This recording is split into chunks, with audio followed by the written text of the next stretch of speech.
1 second. Alright, yeah, so we're live. I'm just going to jump onto my own live stream here on my phone so I can see what's happening. Okay. Alright, I'm hoping there's no stream lag, because if there is stream lag, then it's going to be a repeat of this morning. This is the second time of me trying to do this live stream, because I did it earlier today, and my Wi-Fi cut off, and basically we're midway through the stream, and then I couldn't do anything anymore.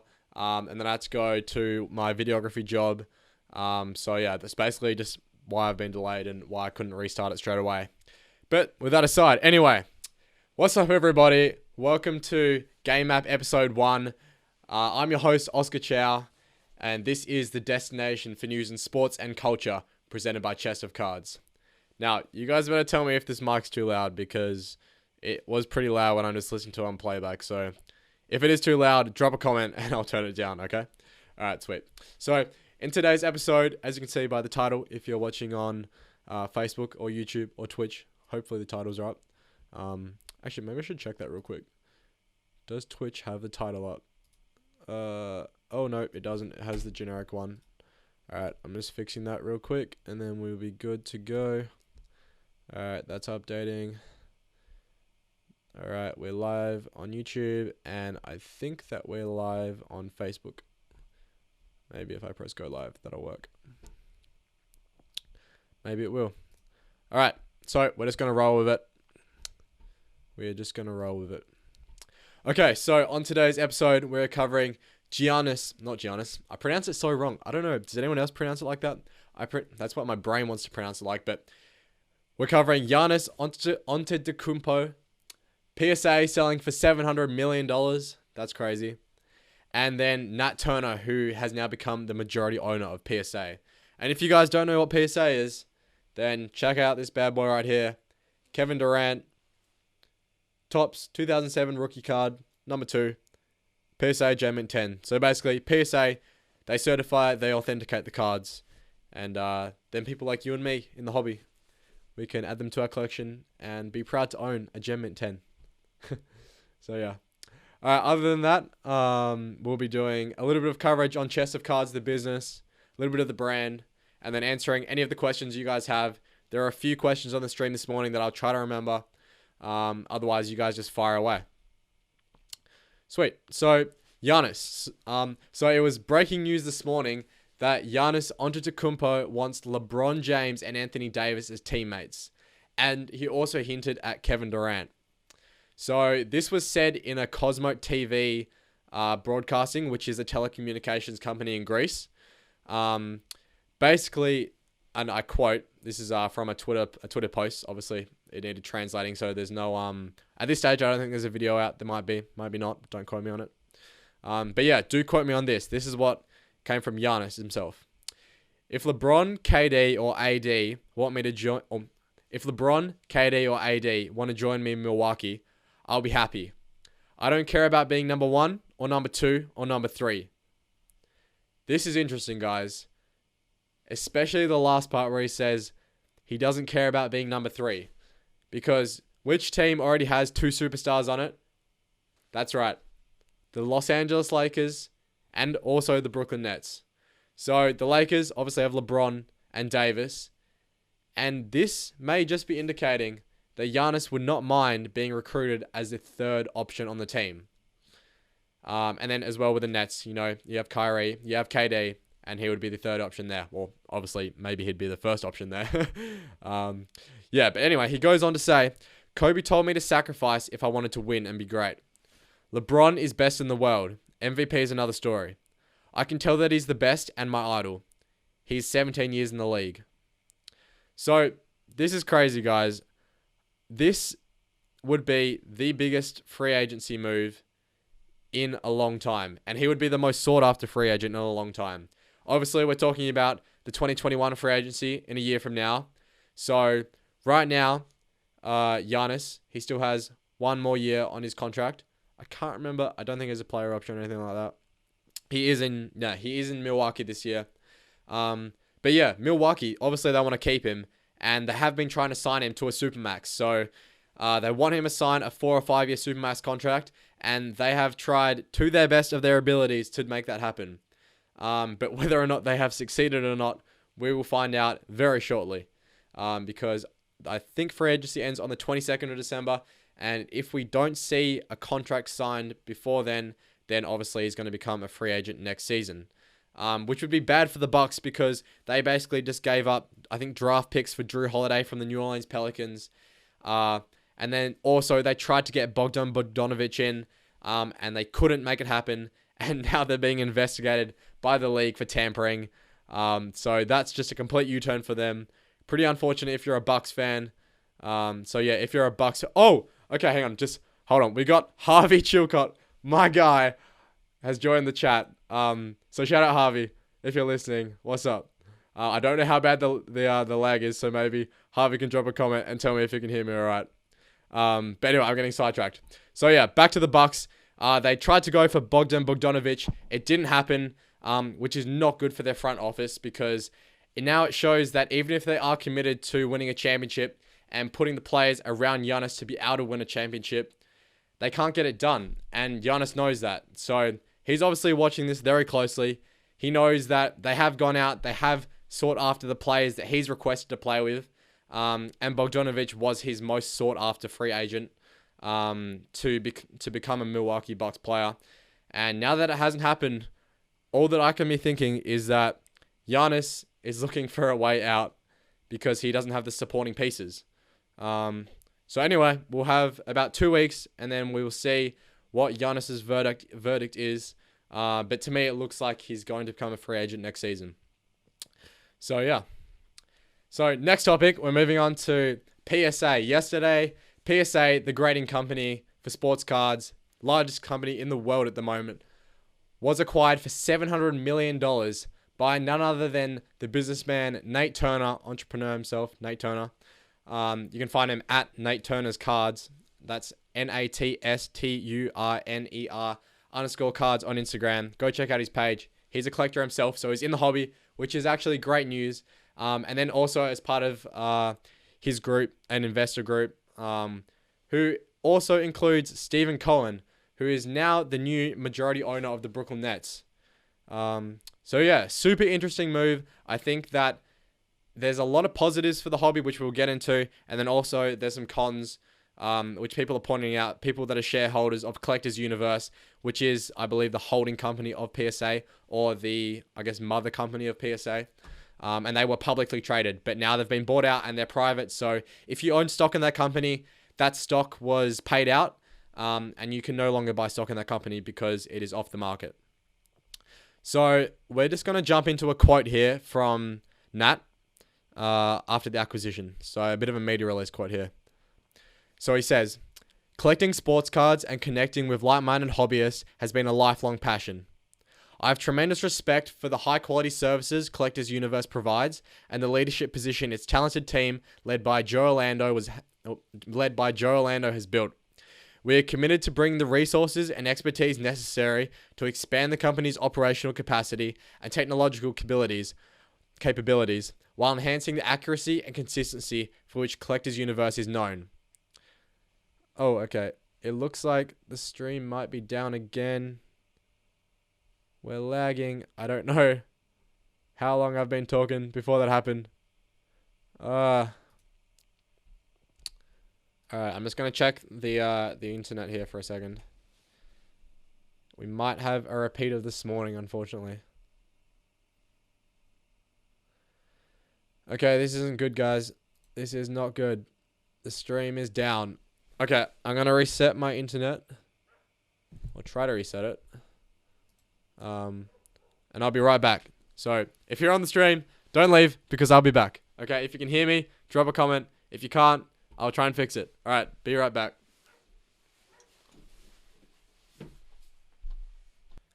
Alright. Sweet, we're back on.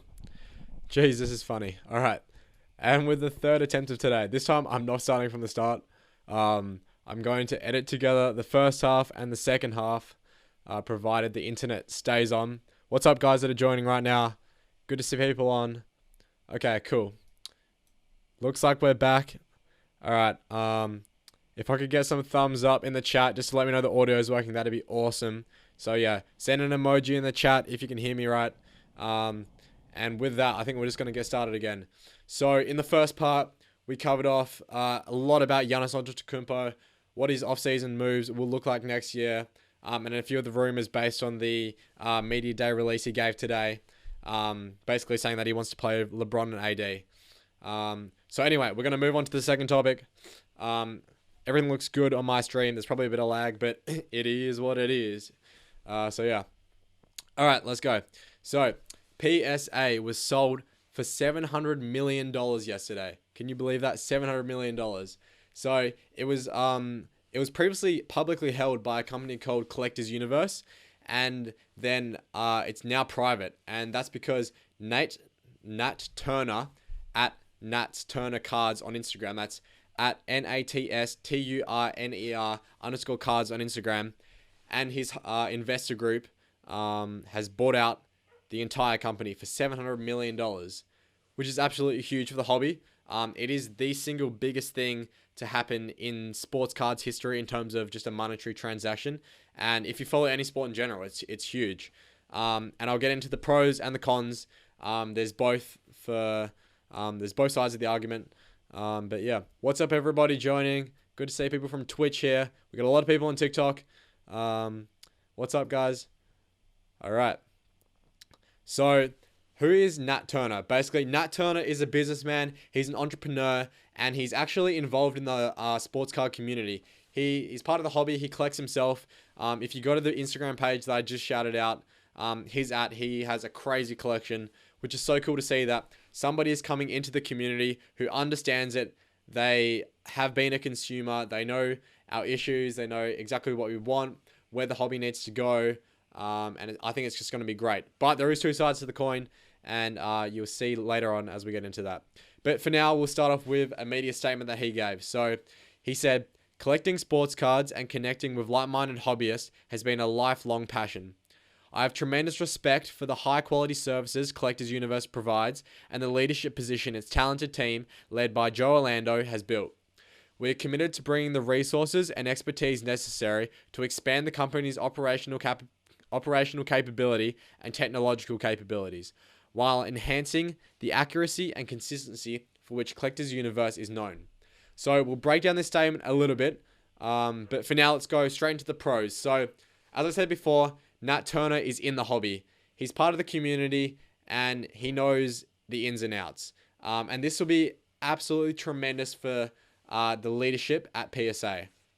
And this is because he has a lot of entrepreneurship experience. He's well-versed. He's taken a lot of businesses.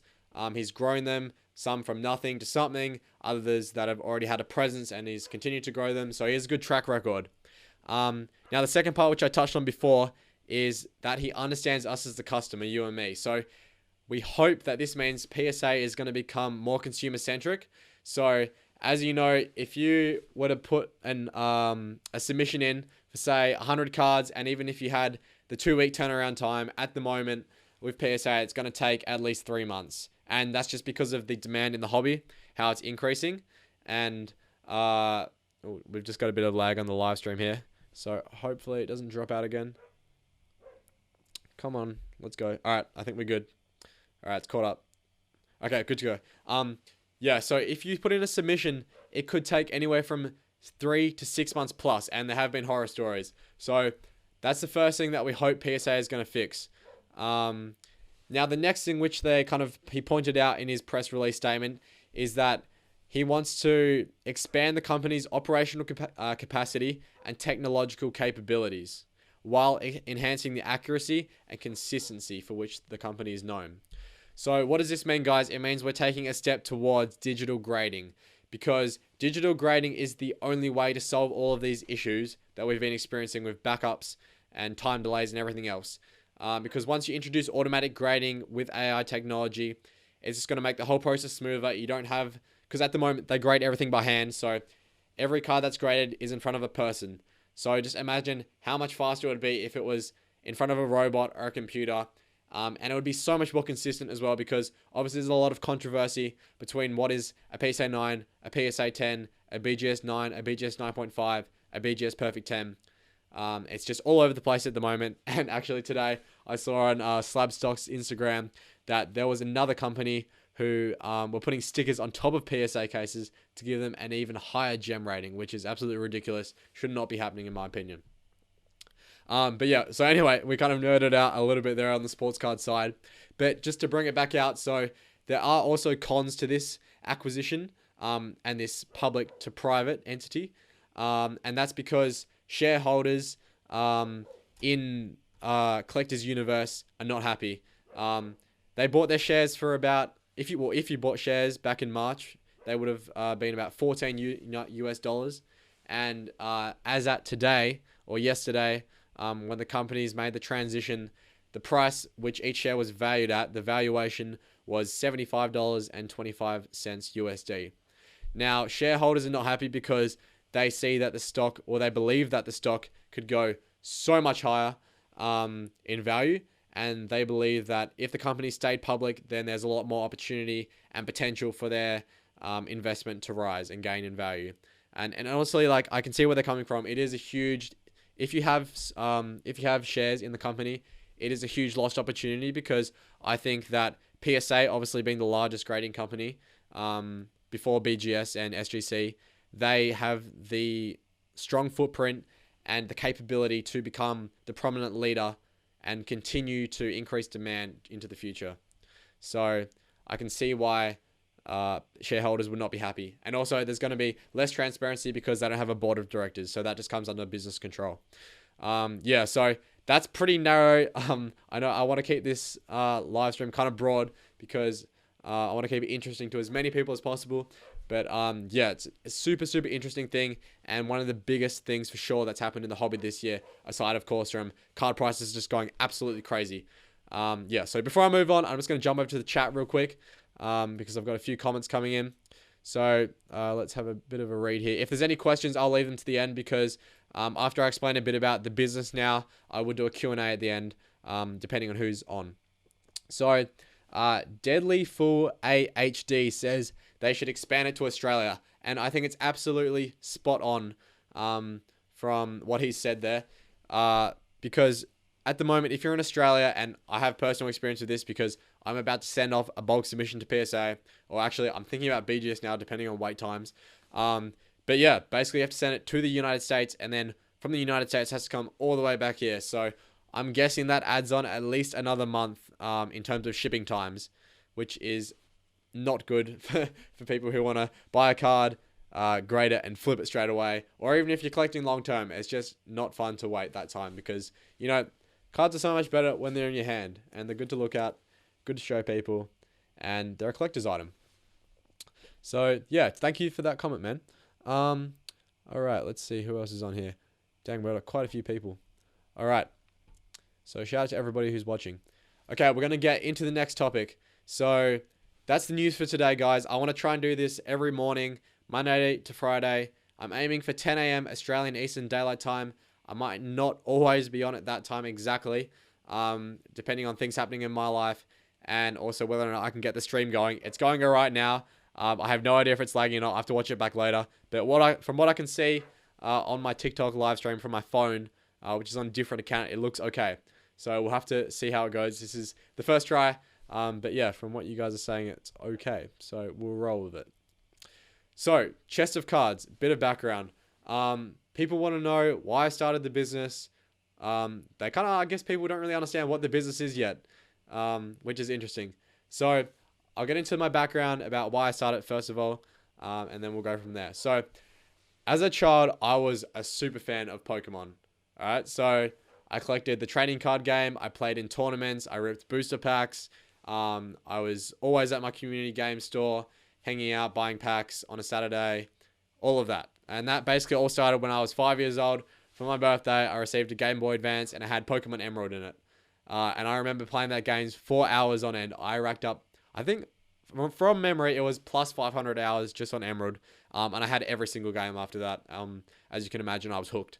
So all of those classic stories of having the Game Boy under the pillow, yep, that's me. I can relate to that. So yeah. And so Pokemon was huge for me. I collected the card game. I played in tournaments, as I said. I actually played in a national championship in Australia back in the day, which is kind of crazy. Don't think I did well, but hey, participation award, you know what I'm saying? So yeah, anyway, I collected Pokemon cards, and then probably when I was around 11 or 12, I stopped collecting as seriously, and then I kind of put them down and stopped. But now, as I've grown older, I got interested in basketball and sports, and I'm a Los Angeles Lakers fan. So shout out Lakers. I know we're very hated by people. Hopefully none of you guys. But yeah, so now that I've become an avid fan of basketball and the National Basketball Association of America, trading cards is something which has come back. And if you follow the entrepreneur Gary Vee, you know he's been pushing on it for a very long time. And as someone who would consider themselves an entrepreneur myself, starting a business, I've taken inspiration and listened to him. So he actually got me back into cards. And so about 1 year ago, this time last year, yeah, in December, I started buying up cards again.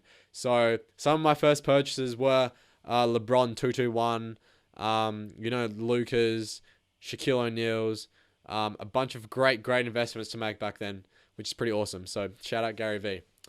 So yeah, basically I fell in love with the hobby again. I've been collecting ever since over the year. I haven't gone fully into it, to the point where I'm researching cards and buying every single day. Just because I have a lot of other stuff going on, but I'd like to get back to that point, especially with Pokemon. I need to revisit it. I missed out on the whole Charizard frenzy, which sucks because I knew about it before it happened, but that's hindsight biased. I had a lot of things going on, but there's still opportunity, and I'm sure that if I get educated, then I'll be able to jump back in at some stage. So yeah, anyway, that's just a bit of background about me, and about why I started Chest of Cards, because for me, it really is an experience of nostalgia and discovery of new passion, because it's kind of like a flashback from my past. And so that's where the business slogan comes from. Yeah, experience nostalgia, discover new passion. All right, so the business mission statement that I want to put forward is to provide an unmatched experience of nostalgia and discovery of new passion through trading and sports cards. And basically, guys, the whole goal of this thing is to grow the trading and sports card community by providing goods and services, content, everything else, pardon me, that resonates with you guys. So yeah, that's about the business. If you have any questions, feel free to drop them in the chat, and I'll answer them, because we're about to jump into Q&A. So people want to know, who am I investing in? That was a popular comment on my first TikTok. So, and yeah, shout out you guys for showing so much love on my first TikTok. I did not expect it to blow up like that. It's honestly so crazy, and pretty overwhelming actually to put my all into something like this, and just to have such a great response. So I really appreciate it. But anyway, who am I investing in? So I said before, I hinted at it, I'm a big believer in LeBron. I think, especially now, he's kind of had a decline in his card value. And I think it's just because there was a lot of hype and even maybe some overvaluation of his cards a few months ago, before the NBA bubble restarted. So LeBron 221, which I've held since December last year, I bought them at an average of, I think, about $1,500. I bought one at 700 and something, and then another one at $2,500. They got all the way up to 11,000 Australian dollars, which is absolutely insane. And now they've dropped back to around, I think, $6,000. But I feel like they've hit a market floor at the moment. So I'm more than happy to hold LeBron long term. I mean, he's got Space Jam 2 coming up. He's going to run it back into LA this season, with Anthony Davis, with Dennis Schroeder, with Montrezl Harrell, and Marc Gasol. Yeah, so LeBron, big believer in LeBron. I think that it's a great long-term play if you're into cards. And even though a lot of his stuff is expensive, I think that there's a lot of opportunity in some of the lower graded stuff.